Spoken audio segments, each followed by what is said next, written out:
আজকে হযরত বিলাল মারা গেছে গো রাত্রি 12টায়, নামাজ পড়িয়া তোমরা কেউ বাড়ি যাইও নাই, এদের বিলালের দাফন করিয়া তোমরা বাড়ি যাও সবাই।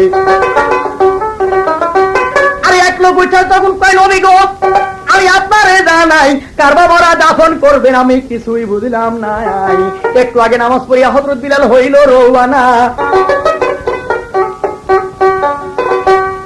আরে ওই কথা শুনিলে যখন আমার নবী মোস্তফায় আল্লাহর সঙ্গে দিদার তখন করেন মোস্তফায় কয় আল্লাহ রে আমায় কেন দোষী করলে পাকে রব্বানা, আমার এখন নবী বলে কেউ মানিবে না।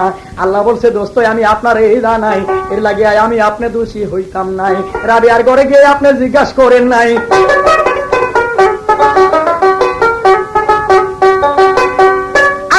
ঘরে থেকে নবী আমার হইল রওয়ানা, শুনো শুনো রাবিয়া মাগো আমি তোমার কাছে করি বর্ণনা, কালকে রাত্রে তোমার ঘরে কি ঘটাছিল মাগো।